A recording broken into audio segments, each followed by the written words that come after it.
quero que vocês abram comigo lá em Lucas capítulo 1. Nós vamos ler a partir do versículo 8 até o versículo 17. Lucas capítulo 1, verso 8 ao 17. E o nome dessa ministração é: o que você carrega é maior do que você. Repete comigo: o que você carrega é maior do que você. Nós carregamos algo muito poderoso. Nós vamos entender através das escrituras o que nós carregamos. Lá em Lucas capítulo 1, todos acharam? Verso 8. E aconteceu que enquanto Zacarias exercia o sacerdócio diante de Deus na ordem do seu turno, coube-lhe por sorteio, segundo o costume sacerdotal, entrar no santuário do Senhor para queimar o incenso. Durante esse tempo, toda a multidão do povo permanecia na parte de fora orando. E eis que apareceu a Zacarias um anjo do Senhor em pé, à direita do altar do incenso. Ao vê-lo, Zacarias ficou assustado e o temor se apoderou dele. O anjo, porém, lhe disse: não tenha medo, Zacarias, porque a sua oração foi ouvida. Isabel, sua esposa, dará à luz um filho, a quem você dará o nome de João. Você ficará alegre e feliz, e muitos ficarão contentes com o nascimento dele. Pois ele será grande diante do Senhor. Não beberá vinho nem bebida forte, e será cheio do Espírito Santo, já desde o ventre materno. E converterá muitos dos filhos de Israel ao Senhor seu Deus, e irá diante do Senhor no espírito e poder de Elias, para converter o coração dos pais aos filhos, converter os desobedientes à prudência dos justos, e habilitar para o Senhor um povo preparado. Coloca a mão no teu coração, fecha os teus olhos. Senhor Deus e nosso Pai, em nome de Jesus, nós te agradecemos mais uma vez, Senhor, pela tua palavra. Te agradecemos pelo teu Espírito sendo derramado sobre nós nesta noite. Então eu peço que o Senhor tire de nós toda distração. Livra de nós as distrações e aviva nos teus caminhos, Senhor, nesta noite. Que o Senhor mais uma vez libere sobre nós um espírito de revelação, de sabedoria da tua palavra, para que nosso coração seja cheio do teu Espírito Santo. E que nós possamos levar e transbordar sobre a vida de pessoas aquilo que o Senhor está derramando sobre nós nesta noite. Muito obrigado, Jesus. Assim nós oramos e te agradecemos. Amém e amém. Glória a Deus. Aqui fala a história de Zacarias e a história de Isabel. São dois personagens muito conhecidos por nós, né? Porque eram parentes ali de Maria e também de José. Antes da vinda do Messias, Deus fala através de um anjo com uma família, né? Falando a respeito tanto da identidade como também da vocação. E uma característica que eu quero destacar aqui de Zacarias e Isabel é que a Bíblia diz que eles eram irrepreensíveis. Repete comigo: irrepreensível. Irrepreensível são pessoas muito zelosas, são pessoas disciplinadas, são pessoas que amam de fato aquilo que elas estão vivendo. A gente tem falado frequentemente, vale a pena repetir, que existe uma diferença entre propósito e profissão. Eu estou pastor, eu não tenho a profissão de pastor, porque eu posso cumprir com o propósito de Deus em qualquer área da vida, da sociedade. Em qualquer área, eu posso ser um comunicador, mas tenho o propósito de pregar o evangelho e fazer discípulo, de ser filho de Deus. Tem gente que confunde propósito com profissão, que o cara pensa: eu sou médico, é o meu propósito. Não é o seu propósito, é a sua profissão. Você pode cumprir com o propósito de Deus em qualquer área da sua vida. Hoje de manhã nós tivemos mais uma aula, a 8ª aula do Raízes, que foi a aula sobre o Sermão do Monte, e eu perguntei para os irmãos: vocês sabem a diferença entre descobrir o propósito de Deus e entender o propósito de Deus?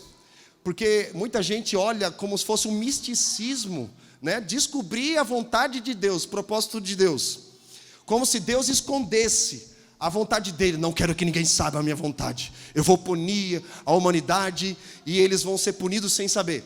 É tipo a gente educando os nossos filhos. A gente quer punir os filhos sem saber por que eles estão sendo punidos. Eles precisam saber. Não é punição, é uma disciplina. É onde que muitos pais erram quando vão educar os filhos. Eles vão lá, batem nos filhos, né? Muitas vezes agridem os filhos. E o filho, que é uma criança, muitas vezes é inconsequente, é um pecador mirim, né? Não deixa de ser um pecador, porque não existe Espírito Santo Júnior, muito menos um pecador, só pecador adulto. Não, a criança também peca, meu amigo. Elis, você vê lá, nossa, ele é tão lindo, né? Elis, tão lindo, Luca ali, nossa, é um amor de pessoa. Mas nós carregamos uma natureza inclinada para o pecado. E onde que entra os pais? Eduquem os seus filhos, mostrem o caminho que eles devem andar, ande junto com eles. Não é você pegar e falar para uma criança, vai, que a criança não sabe, é desorientada da vida. E a gente precisa ensinar no caminho, não ensinar o caminho. Ensinar no caminho, ou seja, à medida que eu ando com meu filho, eu vou ensinando ele. Então, imagina você disciplinar o seu filho sem ele saber por que está sendo disciplinado. A gente precisa sentar com eles e dizer, você está sendo disciplinado por isso, isso, isso. Ele precisa ter consciência. Porque senão ele não vai saber. Né? Vocês estão aqui comigo? Então aqui fala dessa irrepreensão. Eles eram irrepreensíveis, eles eram tementes ao Senhor. Sabe, se você quer se tornar uma pessoa sábia e não tola, porque tem muito tolo no nosso meio, até no meio da igreja. Primeiro princípio para você ser sábio é temor ao Senhor. Provérbios diz que o princípio da sabedoria é o temor ao Senhor. E temor, irmão, não é medo de Deus. O temor é uma reverência. O significado da palavra temor é amor consciente. Eu tenho consciência desse temor a Deus. Eu não obedeço a Deus porque eu tenho medo dele. Eu obedeço a Deus porque eu amo e porque ele me amou primeiro. Sabe o que o legalismo que nos escraviza, sabe o que ele fala? Ele fala que você tem que fazer algo para ser amado por Deus. Ou seja, uma vida baseada em obras. Voltando, que eu não fechei, voltando aqui naquela, que eu estava falando da vontade, para eu não perder a linha de raciocínio. Que às vezes vou abrir um entre parênteses, aí eu perco o raciocínio, mas deixa eu voltar aqui. Obrigado, Espírito Santo. Perguntei para eles, a gente descobre a vontade de Deus ou a gente entende a vontade de Deus? Aí ficou aqueles 5 segundos, né? O pessoal pensando para dar uma resposta errada para o pastor. Aí eles responderam, não, nós precisamos entender a vontade de Deus porque ela já está revelada. Deus não esconde a sua vontade, Ele revela a sua vontade, onde? Na palavra. Então, as pessoas transformaram a vontade de Deus em misticismo. Eu quero descobrir a vontade de Deus. Pastor, qual é a vontade de Deus para a minha vida? Não, você não tem que descobrir a vontade de Deus. Você tem que entender a vontade de Deus. E a vontade de Deus você entende através da palavra de Deus, que já está revelada.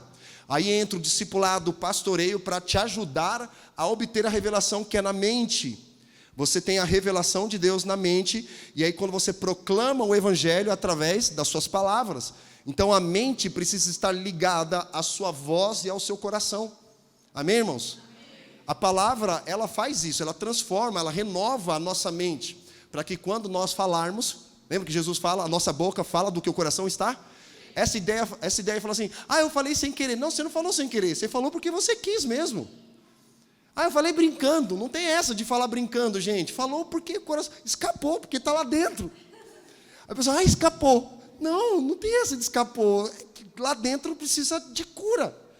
Lá dentro do teu coração precisa de um renovo. E como nós buscamos um renovo? Palavra nos lava e nos limpa de todo o pecado, de toda a imundície que a gente carrega durante a nossa jornada, durante a semana, durante os meses e anos que nós vivemos. Mas vamos voltar aqui. Então Zacarias era um sacerdote responsável para entrar no santuário do Senhor para queimar o incenso. Essa era a função dele. E tinha um turno, né, para fazer essa ministração ao Senhor. E o incenso, ele aparece diversas vezes como sinônimo de oração e intercessão. A gente vê no tabernáculo de Moisés que o sacerdote ele tinha a responsabilidade de pegar o fogo ali do holocausto e levar até o santo lugar e acender ali o candelabro. Aquilo representa o quê? O fogo do Espírito, mas tinham também o incensário, representando as orações. A Bíblia fala que suba perante a tua face, né? Suba perante a tua face como um incenso suave e agradável ao Senhor. Ou seja, as nossas orações e intercessões estão inteiramente ligadas ao incenso. Então ele era responsável por acender os incensos. E o incenso é colocado no altar pelo homem, e ao queimar, sobe até Deus. Da mesma forma, nossas orações começam em nosso coração e sobem para Deus. Amém? Vocês estão aqui comigo? Então João Batista, João Batista, filho de Isabel e filho de Zacarias, deram o nome para ele, né? Deram o nome de João Batista, que significa batizado em graça. Repete comigo, batizado em graça. Então Zacarias, lembrado por Deus, ele estava queimando aqui, como nós falamos, incenso todos os dias. Só que o que nós podemos aprender aqui do texto que nós lemos? Muitas lições importantes. Primeiro, que nós vemos um homem que ele sabia ministrar a Deus, mas não sabia ser um pai. Ele sabia ministrar a Deus, mas não sabia ser um pai, porque eles eram avançados em idade. Então eles não tinham experiência. O tempo chegou para eles, né? Muitas pessoas ficam preocupadas com o tempo. E a Bíblia nos ensina, Senhor nos ensina a contar os nossos dias. Deixa eu falar um segredo da sabedoria. Aprenda a contar os teus dias. Aprenda a contar os teus dias. Porque humanamente nós temos um tempo aqui como peregrinos nesta terra. Mas nós viveremos a eternidade com o Senhor. Amém, irmãos? Porque a nossa casa está onde? Na Nova Jerusalém. Então aquilo que eu faço aqui, no dia de hoje, vai determinar como será a minha eternidade. Ou seja, a esperança do futuro vai impactar a minha missão no presente. Eu fico com os meus olhos fixos que Jesus vai voltar, a Nova Jerusalém vai descer, haverão novos céus e nova terra, é glorioso, irmão. Você consegue imaginar isso? Só que enquanto esse dia não vem, eu preciso viver o hoje. O reino de Deus diz respeito aqui e agora, não é para amanhã, é agora. Então, repete comigo, a minha visão com relação ao futuro vai impactar a minha missão no presente. Então eu fico com os meus olhos olhando lá na frente, mas estou atuando aqui e agora, no dia de hoje. Isso precisa fazer sentido na sua jornada, porque a gente precisa ser pessoas de visão. Amém, irmãos? Você não pode ficar vivendo a vida aleatória como se não houvesse amanhã. Existe o amanhã, e esse amanhã pertence ao Senhor, e esse amanhã chama-se Cristo também. Cristo vai voltar. Cristo é a esperança da glória. E essa é a razão, é o fundamento da nossa fé. Nós seremos ressuscitados com Cristo. Então a gente precisa olhar para o futuro, mas também a gente não pode se esquecer do hoje, do agora. Amém? Então nós vemos um homem de Deus que não sabe ser pai, um sacerdote que sabe ministrar diante de Deus, mas quando se trata de um filho, não sabe ministrar uma geração. Então ele precisa ficar mudo. O anjo fez Zacarias ficar mudo, porque ele não sabe ser pai, ele não sabe ministrar sobre uma geração, ele sabe ministrar a Deus. Vocês estão entendendo, gente? Ele sabe ministrar a Deus, ele sabe acender um incenso, ele sabe o ritual de um culto, ele sabe como começar, ele sabe como tocar um violão, ele sabe como pregar, ele sabe como ministrar uma oferta, ele sabe como receber, ele sabe orar, ele sabe jejuar, ele sabe colocar as práticas espirituais em dia. Ele sabe, mas quando vem um filho, aí ele, peraí, eu vou ser pai. Isabel vai ser mãe, mas eu sou velha. Eu não sei como é que é ser mãe.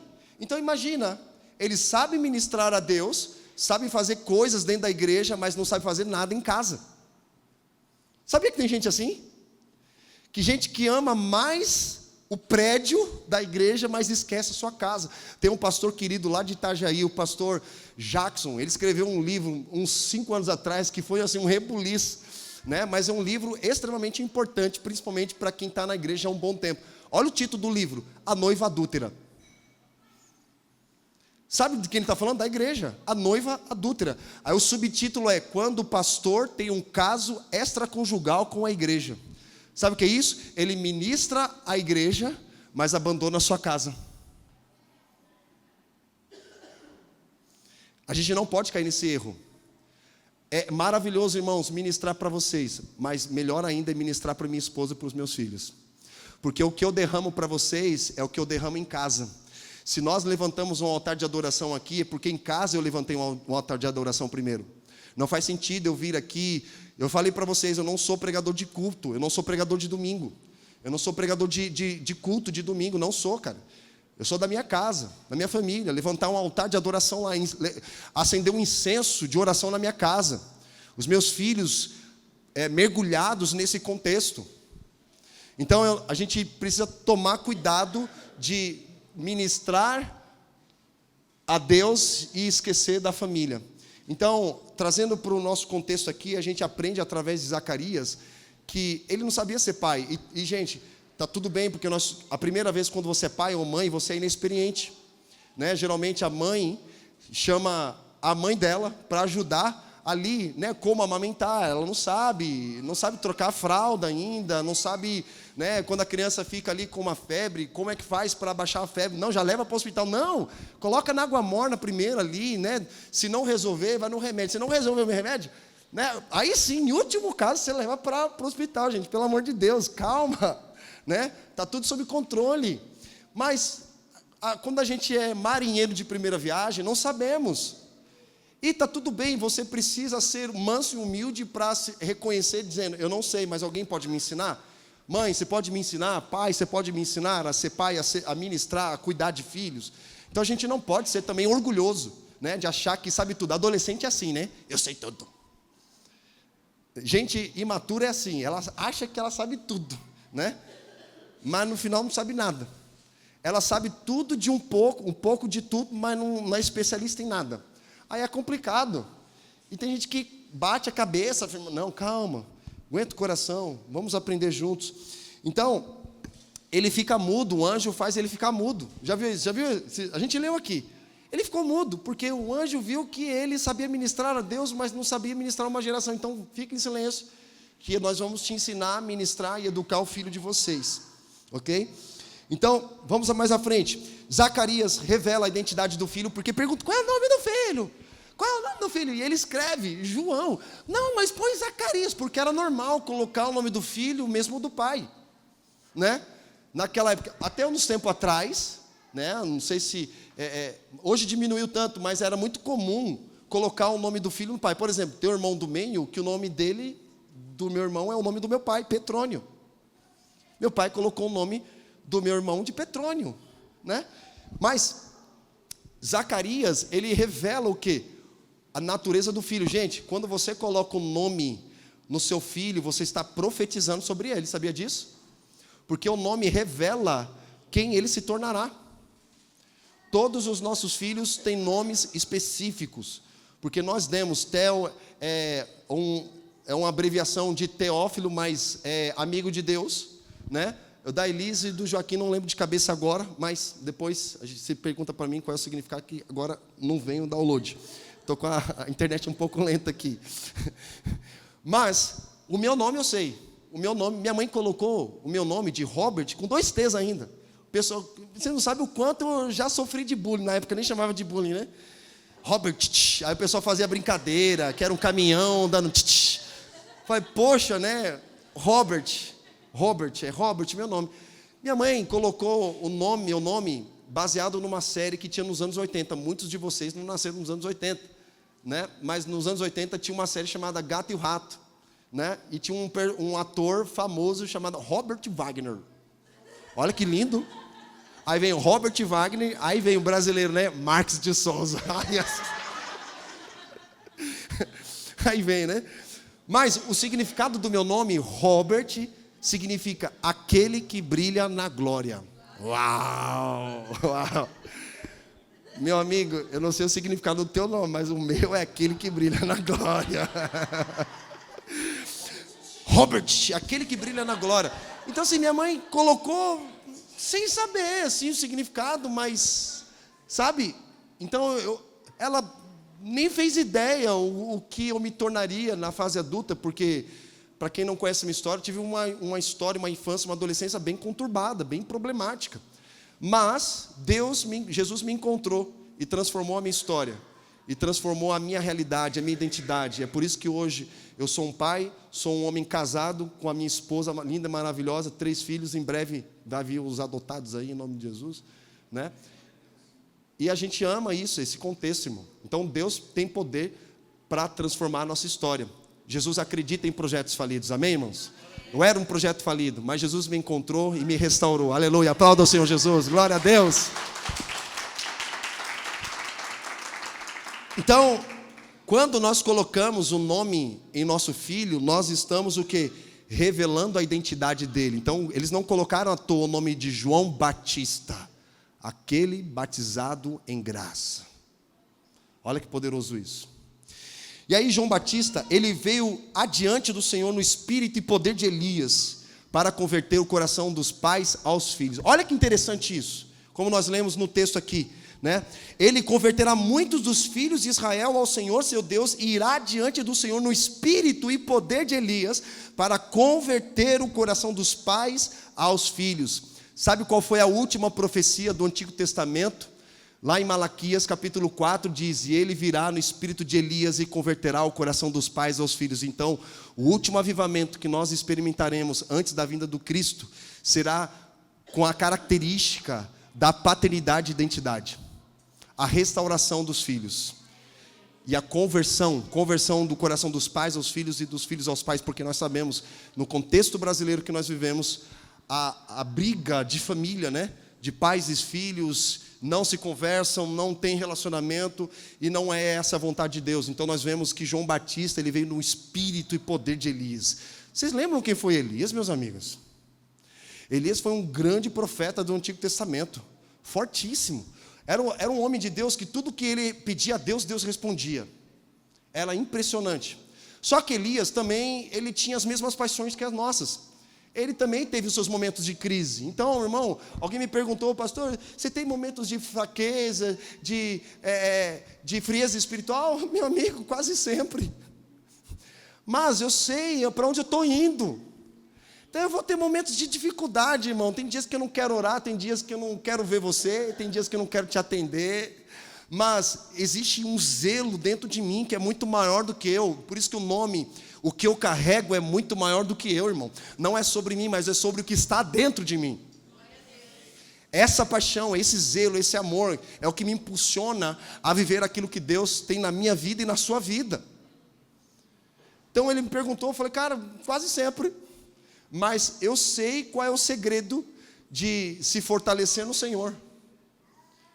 Então a gente não pode também demonstrar superioridade e nem inferioridade, mostrar que eu sou um super-homem. Eu sou vulnerável tanto quanto você.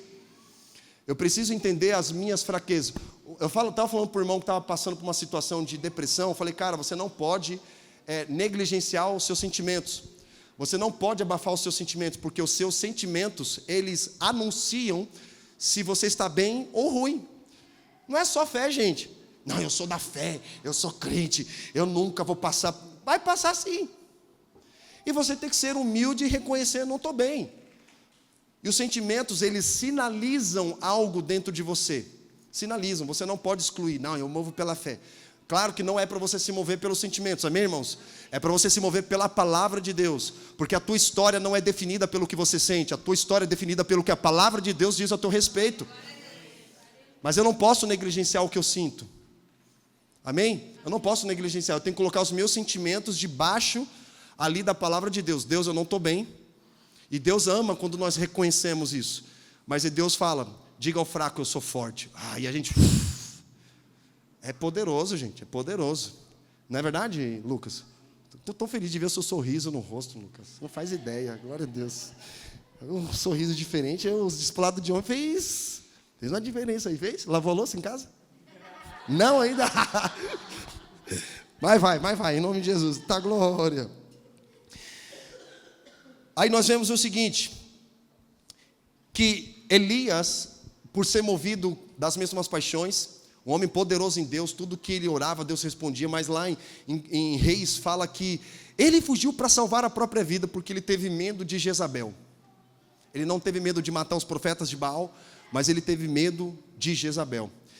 E Jezabel pediu a cabeça dele. Aí sabe o que ele fez? Ao invés de enfrentar a Jeza, aí ele fugiu. E a Bíblia fala que ele fugiu para salvar a própria vida, porque teve medo. O medo é um sentimento humano.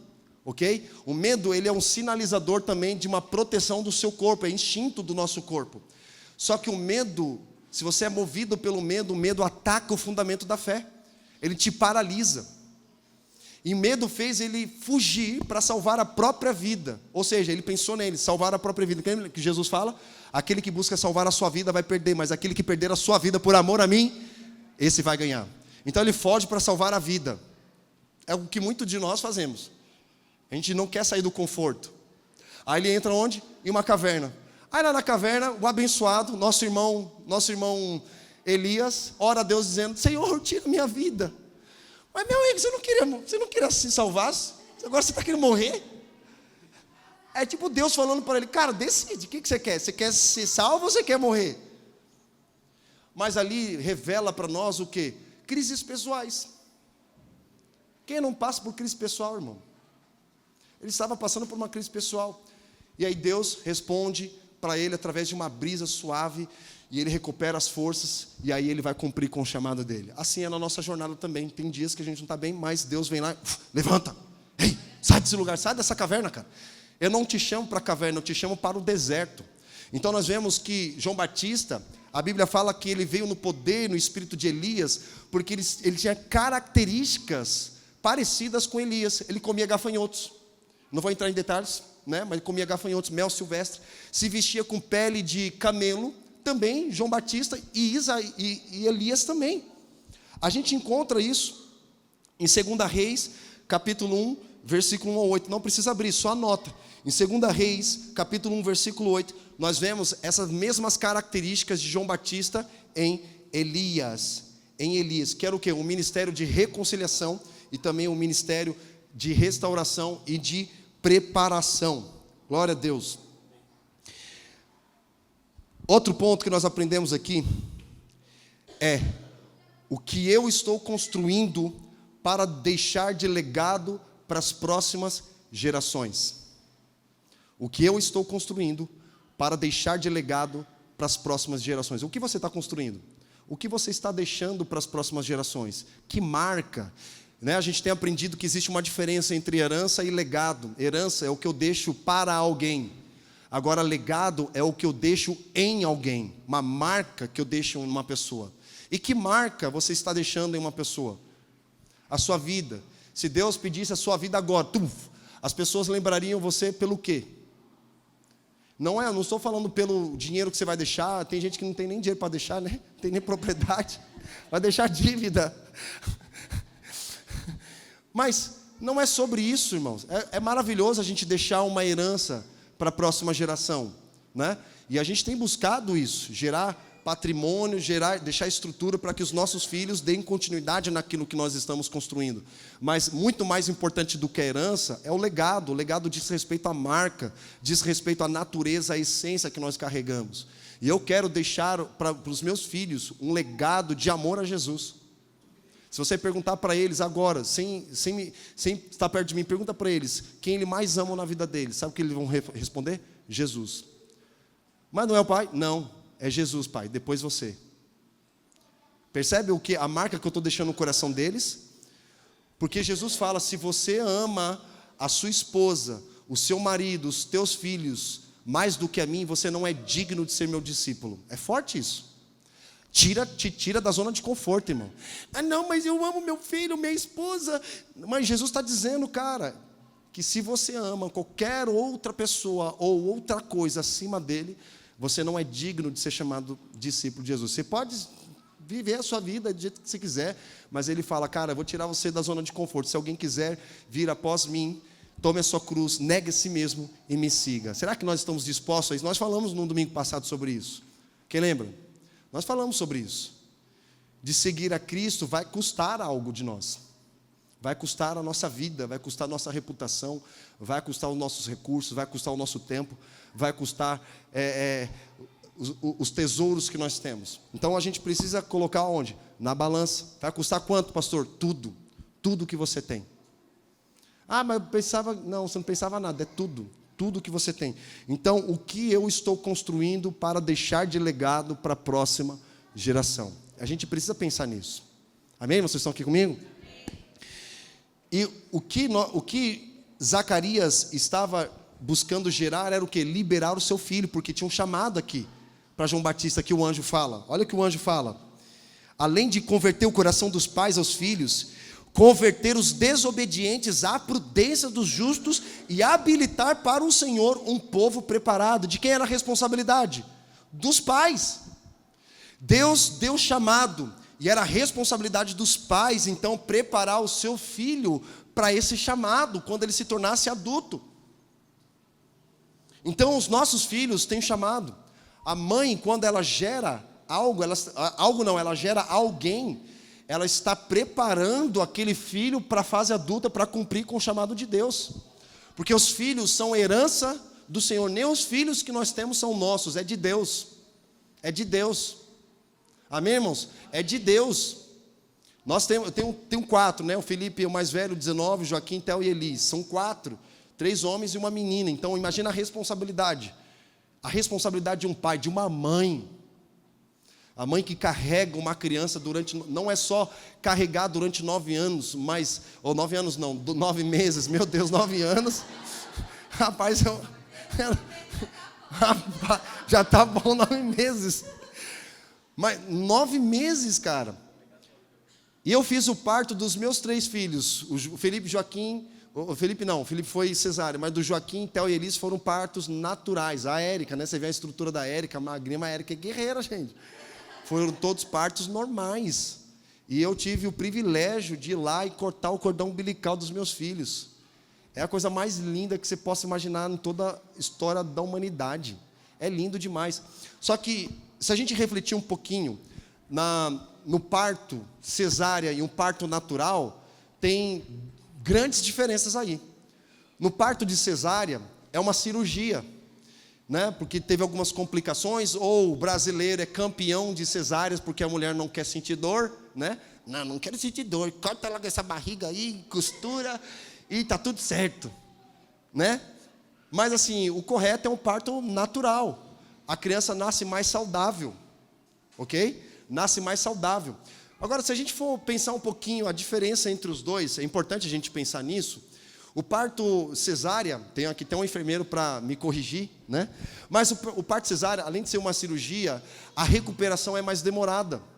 E quando a criança é tirada da barriga, a mãe não tem forças para segurar. Quem segura é o enfermeiro, os enfermeiros, e quem dá o primeiro banho não é a mãe, são os enfermeiros. E ela tem que passar por um processo de recuperação para que ela mesma pegue o seu próprio filho e vai ali, né? Dá banho, troca a fralda, mas ela tem que depender de alguém. Agora, no parto natural, não. A Érica guerreira lá, sentindo as contrações, meu Deus, se um homem sentisse isso, eu acho que ele ia preferir, que eu quero morrer. Que a gente já treme na base com uma dorzinha, oh meu Deus, ai, uma dor de dente e tal, mas mulher guerreira, gente, sério, parabéns pelas mulheres aí. Glória a Deus. Deus criou vocês, assim, de uma maneira excepcional. Sabe que nós homens não teríamos capacidade de gerar como vocês têm essa capacidade, né? Deus formou vocês com um corpo diferente dos homens, né? Porque vocês têm essa habilidade, essa dádiva de Deus de gerar filhos. Olha que poderoso isso. E aí no parto natural, a mulher sente aquelas contrações, né? Aquela dor, a bolsa estoura, aí corre para o hospital e conforme a criança está prestes a nascer, mais dor vai sentindo, né? E a mulher vai gritando e você fala assim para a mulher, calma mulher. Ela, calma nada. Que calma, que? Tem esse negócio de calma não. Sou eu que estou com dor. Aí, tá bom amor, tá bom, pega na minha mão aqui, vamos orar ao Pai Nosso. E você tenta de alguma forma ali, né? Tentar acalmar, mas é só você quer acalmar a mulher? Fica quieto. Fica quieto. Só dá a mão ali e fala, amor, estou contigo. Só isso. Já é o suficiente. Rony, né? Tá chegando aí. Glória a Deus, já sabe. Já vai anotando, Rony. Assiste depois no YouTube, né? Várias vezes, vai anotando ali, né? Que tem a experiência aqui para passar para você. Rony vai ser pai pela primeira vez. Glória a Deus, aleluia. Maria Leis, está vindo aí. Glória a Deus. E aí no parto natural, a mulher tem aquelas pontadas, aquelas contrações e tal, e aquele esforço danado. E quando nasce, acabou a dor. E a mãe que pega no colo, a mãe que dá o primeiro banho, a mãe que dá a amamenta, já coloca ali, e meu Deus, olha como é instinto nosso, já vai sugar o leite, que é o principal alimento para uma criança ali nos primeiros dias. Só o leite já é suficiente para alimentar ali um bebê. E já puxa ali, já pega e vai-se embora. Olha que interessante isso. A diferença entre um parto natural e um parto de cesárea. No parto de cesárea, a mãe, quando dá à luz, que na verdade não sente dor, mas não é ela quem cuida, acaba terceirizando a responsabilidade. Mas num parto normal, quem acontece? A mãe que cuida, a mãe que amamenta, a mãe que faz tudo. Então tem muita gente gerando algo em Deus e tendo filhos em partos cesariana ao invés de ser um parto normal. Não quer ter dor, não quer ter sofrimento, não quer passar pelo processo. E a vida cristã é um parto normal, irmão, não é uma cesárea, é um parto normal. Vocês estão me entendendo? A linguagem é um parto normal, a gente vai passar por momentos difíceis, né? Mas quando está prestes a nascer algo que Deus está gerando dentro de você, é só vitória. É só alegria, irmão. Dói, é dolorido. Muitas vezes a gente pensa em desistir de algo que Deus colocou no teu coração, né? Um projeto, um sonho, uma visão, é de Deus, não é teu, tá? Meu sonho, não, você não tem sonho nenhum, o sonho é de Deus. O meu projeto, não é um projeto seu, não, é um projeto que Deus deu para você ser responsável, porque no momento que Deus quiser tirar esse projeto de você, Ele tira, se você não for responsável. Amém? Vocês estão comigo aqui ainda? Vocês continuam me amando ainda? Glória a Deus. Tomar umas bordoadas, né? Eu pego aqui, dou um beijinho, dou uma bordoada de novo, mas está tudo bem. Depois, até o final do culto, você libera perdão para mim, a gente sai abraçado e se ama. Glória a Deus. Eu falo que quando eu prego, eu não tenho amigos. Eu sou amigo de Deus, eu preciso ser fiel àquilo que o Senhor ministrou no meu coração. Amém, irmãos? Glória a Deus. Então, assim, a gente vê que Isabel, ela estava... A Bíblia fala que ela ficou guardada por 5 meses. 5 meses.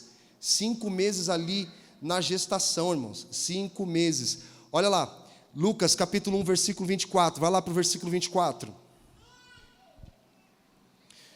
Lucas, capítulo 1, vai lá no versículo 24, nós vamos ler até o 25. Nós vemos que Isabel, ela escondeu João Batista durante 5 meses ali na gestação. Olha que interessante. Acharam aí? Passado esses dias, Isabel, a mulher de Zacarias, ficou grávida. Lembra que Deus havia prometido, através do anjo, né? E ali, Zacarias, ele, tipo assim... Eu sou velho, né? Aí Deus falou, fica mudo então. Você sabe ministrar diante de mim, mas não sabe ministrar diante de uma geração. Então fica mudo. E aí ele teve o nome João Batista.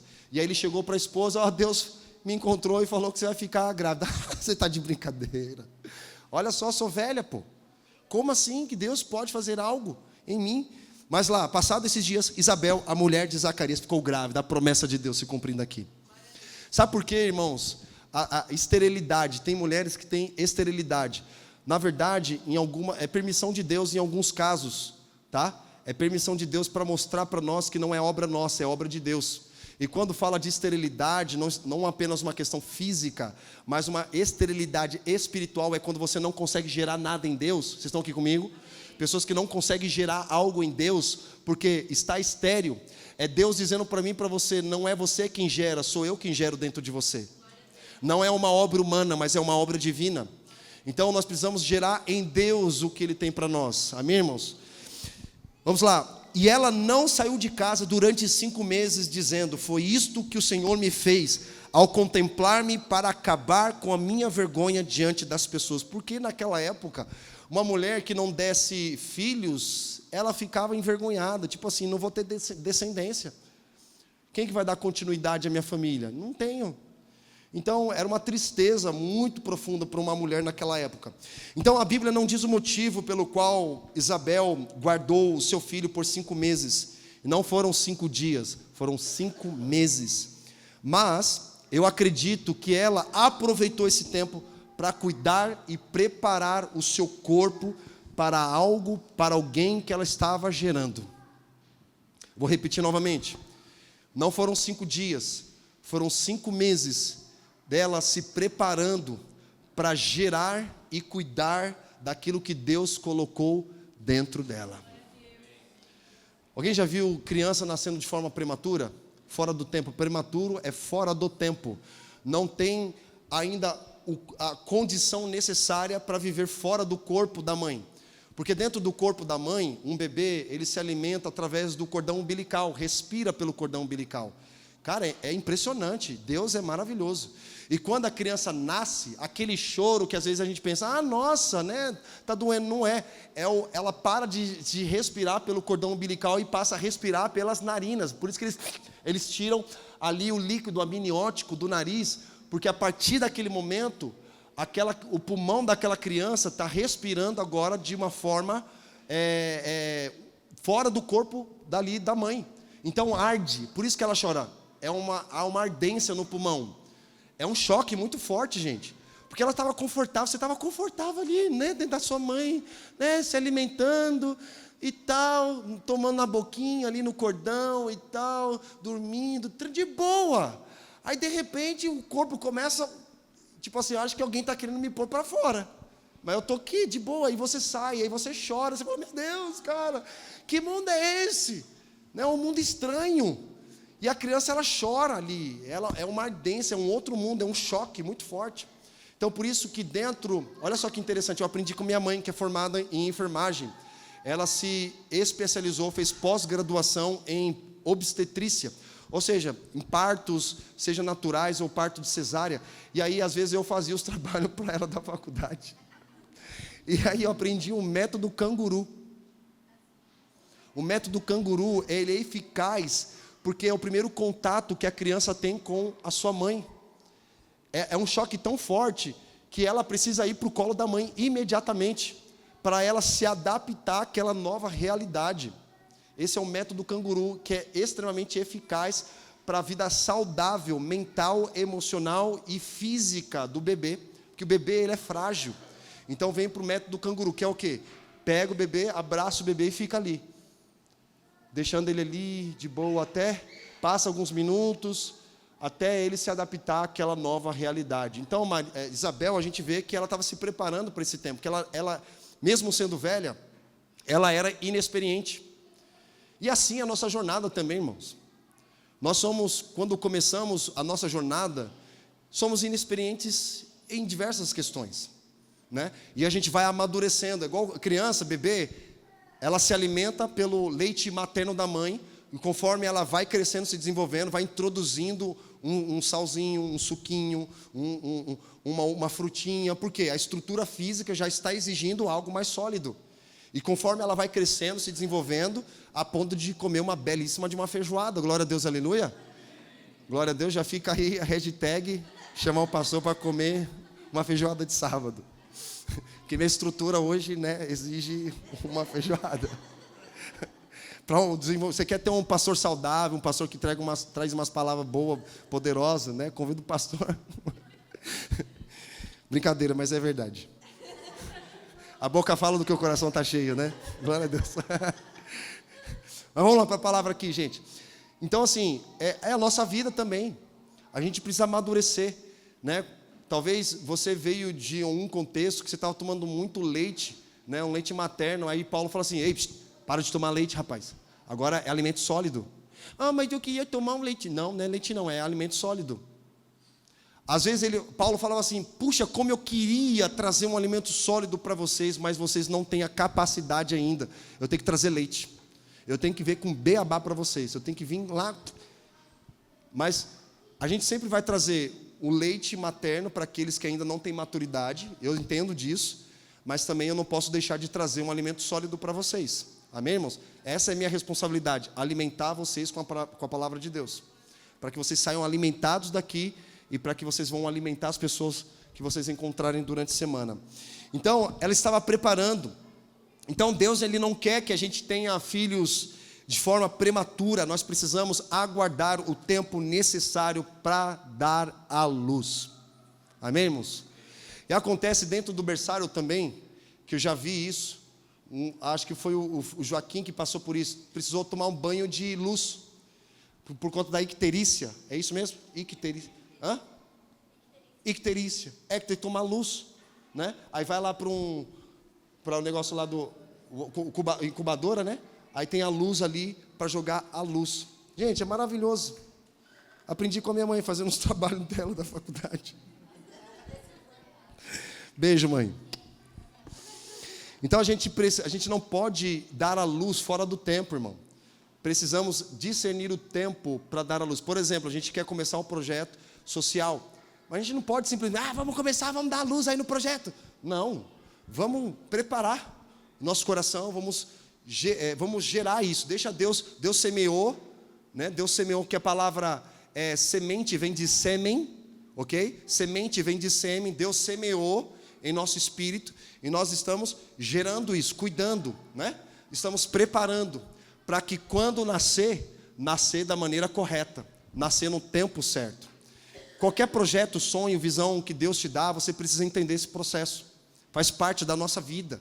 A gente não pode simplesmente ficar empolgada.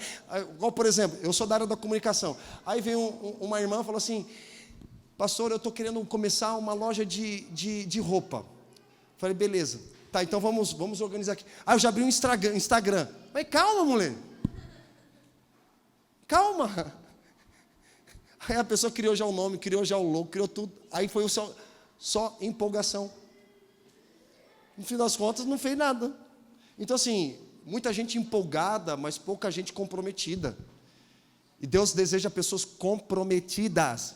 Coloca a mão no teu coração, Senhor, e diga: Senhor, eu quero ser uma pessoa comprometida e não empolgado. Porque empolgado, Senhor, tem prazo de validade. Mas o comprometido, ele é eterno. Amém. Aplauda Jesus.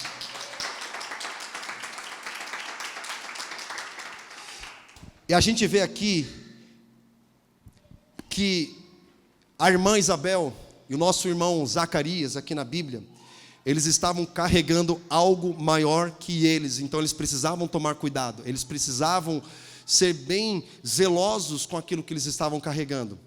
Então, eles sabiam que João Batista era um homem extremamente excepcional, fora da curva. Então, eles precisavam, como pais, ter esse cuidado para preparar o filho para essa fase adulta. Olha que interessante. O que isso ministra no meu coração? Que o reino de Deus não se trata de mim. Vocês que estão aqui, vocês são filhos de Deus. Que Deus deu a responsabilidade ao pastor, que no caso sou eu, para cuidar de vocês, zelar por vocês, gerar vocês, alimentar vocês e liberar vocês. Porque vocês vão chegar à maturidade em Deus, em que Deus vai falar assim: agora pode liberar eles, pode enviar para plantar a igreja, pode enviar para pregar o evangelho ali no Parque Pinheiros, pode liberar, porque há uma maturidade para quando ele chegar nesses lugares, ele não ficar balanceando: ai meu Deus, quem eu sou, de onde eu vim, para onde eu vou. Não, meu amigo, você sabe de onde você veio, você sabe quem você é, você tem um propósito, você tem um lugar em Deus, e você sabe para onde você está indo. Então eu não posso liberar e enviar alguém se ela não tiver uma maturidade em Deus, se ela não alcançar uma maturidade em Deus. Eu não liberarei a minha filha para casar com 15 anos de idade, porque ela é imatura. A gente falou, não foi, Bia, no discipulado de sábado, que o livro de Cantares, ou Cântico dos Cânticos, ele é um poema, e a Igreja Católica tirou esse livro porque considera ele erótico demais, mas ali fala da relação de Cristo com a igreja, fala do amor que eles têm. Ali na verdade é Sulamita, e outros falam que era Sulamita e Salomão trocando cartas de amor. Gente, é incrível. Mas ali ele fala o seguinte: como daremos a nossa irmã que ainda não tem seios em casamento? Ou seja, uma pessoa imatura vai dar uma pessoa imatura para casar? Não pode, não tem estrutura, não tem psicológico, não tem emocional para casamento. Precisa ter o quê? Maturidade para casar, porque casamento é algo muito sério.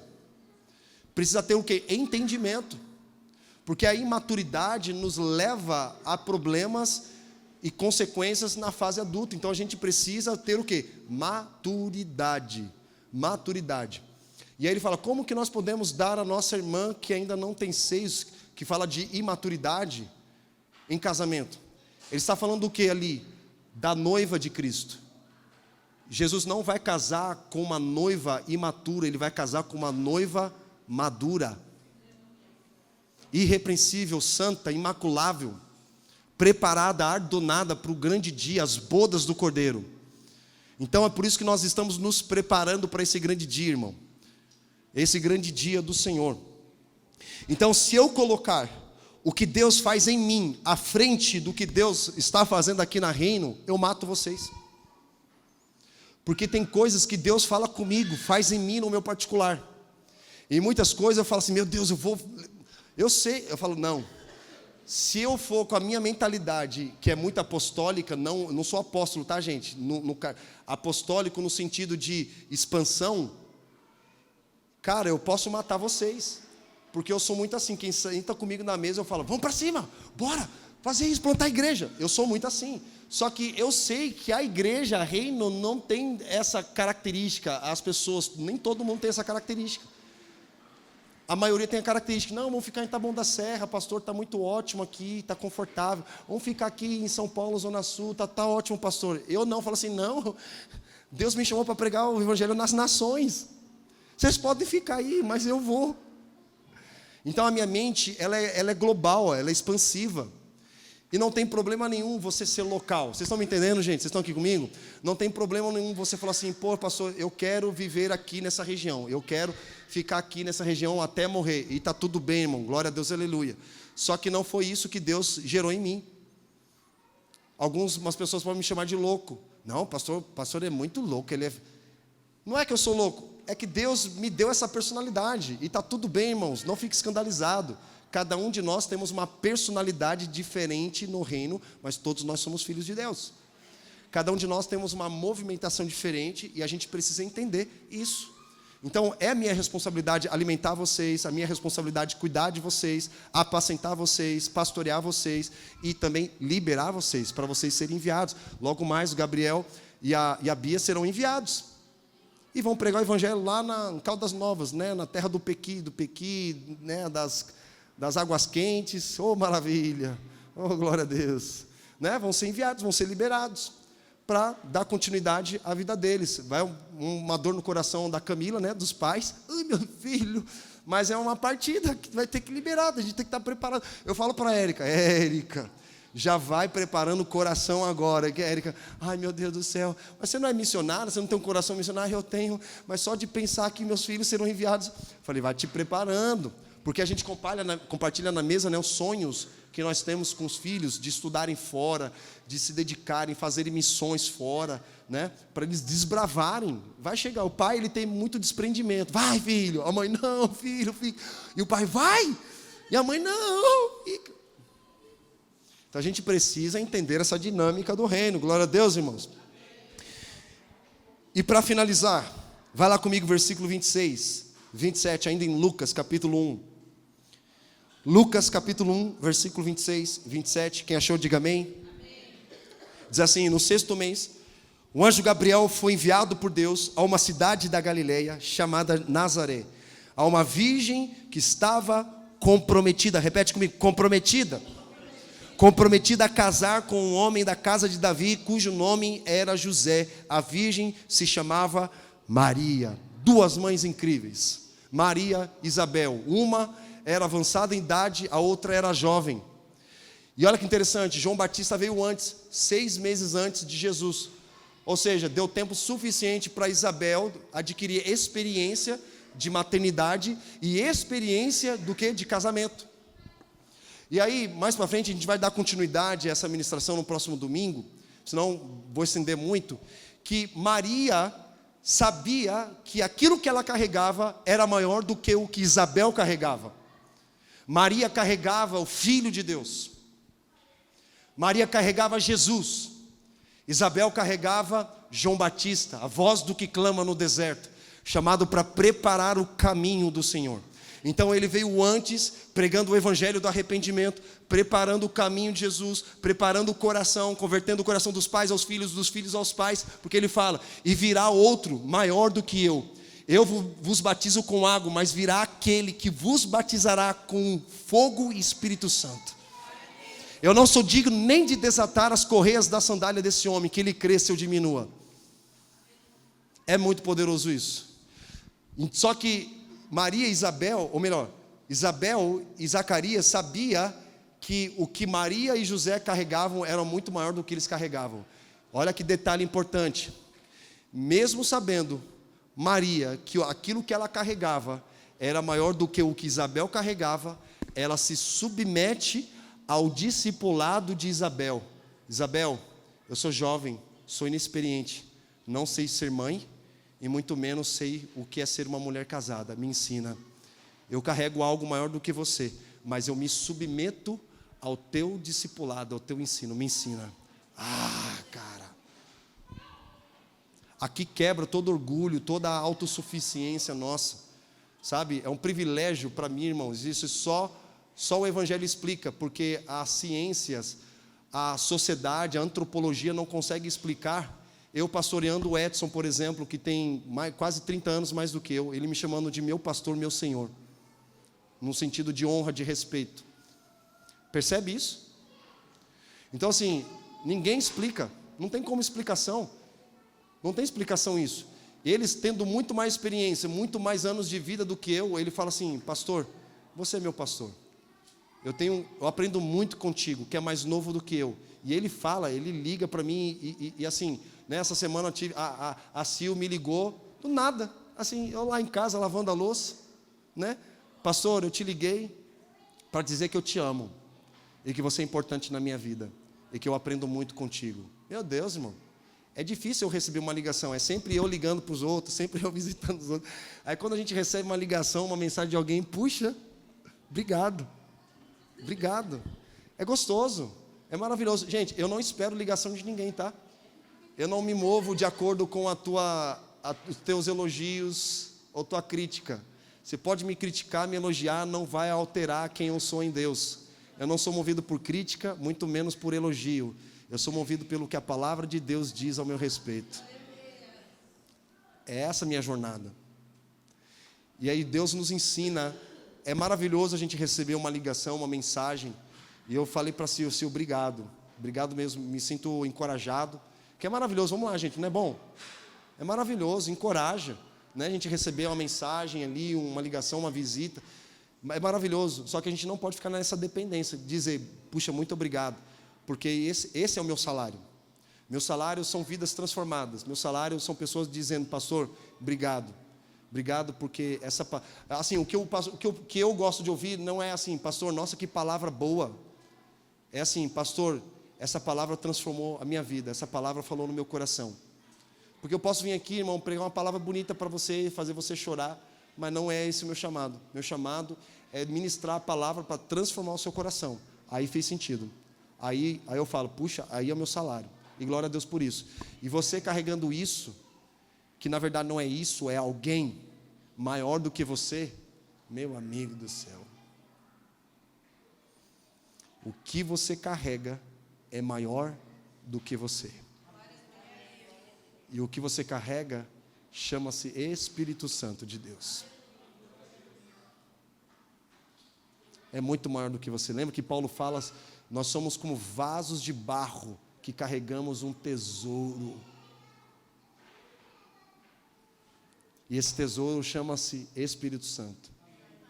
Você é um vaso de barro, feio por fora, ninguém dá valor. Para você, não. Você não. Mas dentro de você é algo muito poderoso.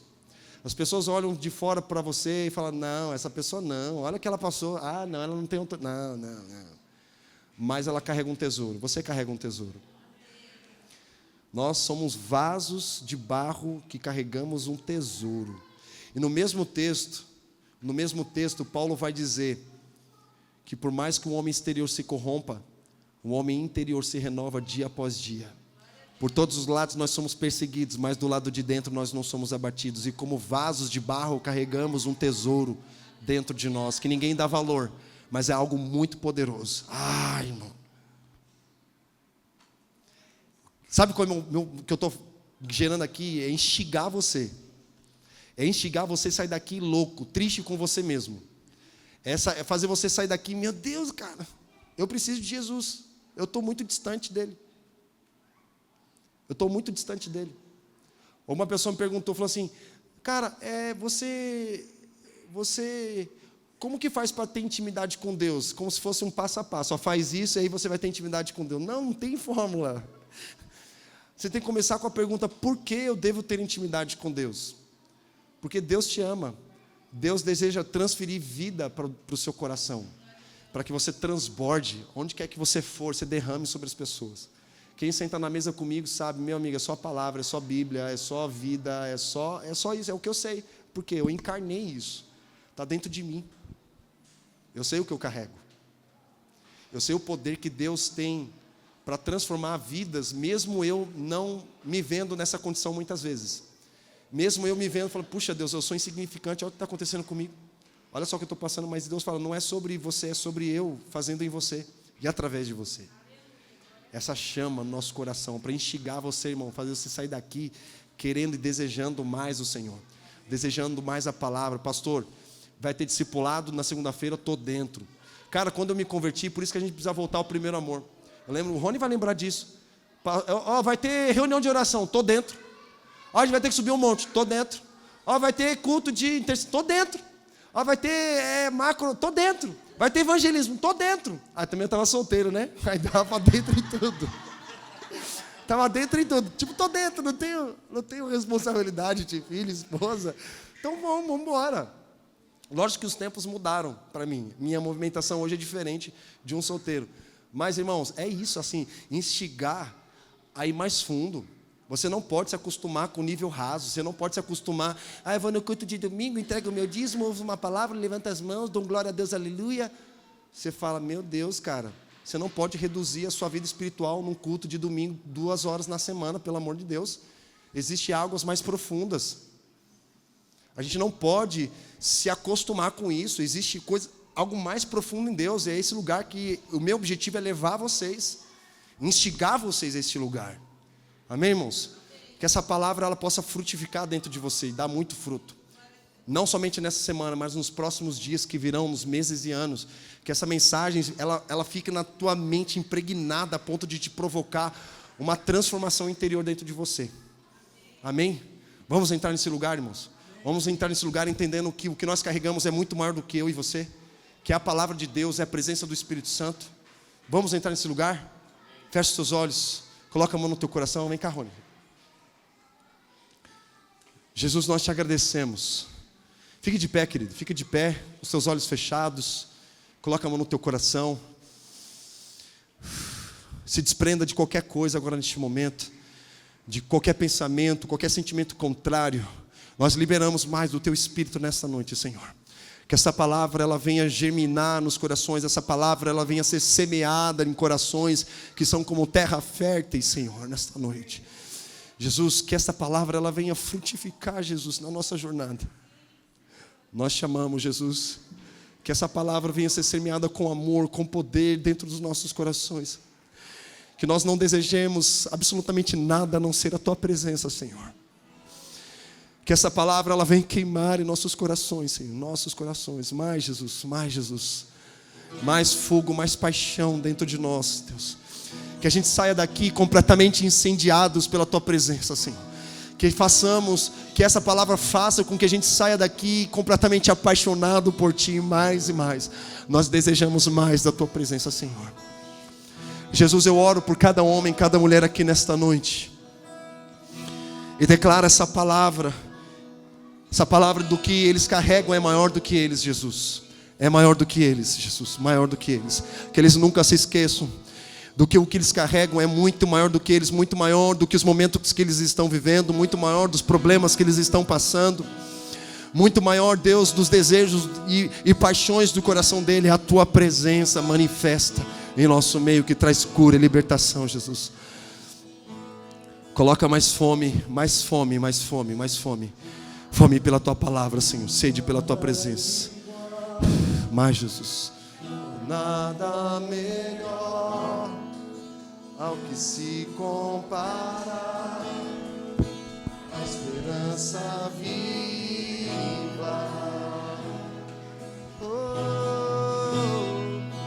Tua presença